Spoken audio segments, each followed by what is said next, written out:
Not really sure how entertaining this will be for you, but I've got 50 rounds prepped with new primers put in them.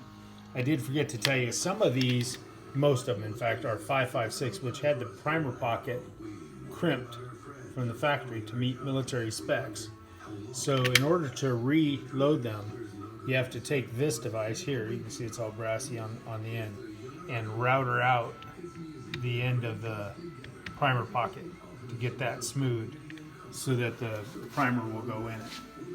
So now it's time for the next phase. So I take my RAM and I pull my primer loader out, bring the RAM back to the rest position.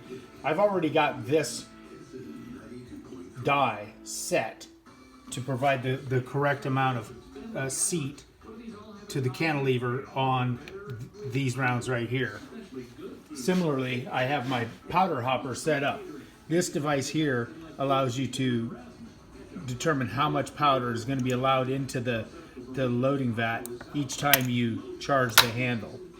So once you've got all that set up, it's still important to measure about every 5th round if you really want accurate rounds.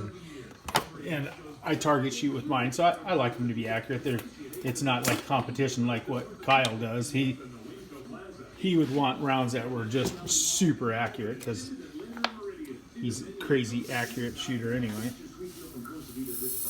And so I'll just pour some primer in, doesn't really matter, or I mean some powder rather, some powder in, doesn't really matter how much. I'm just going to go through enough for 50 rounds, so I'll probably have to reload that here in a little bit.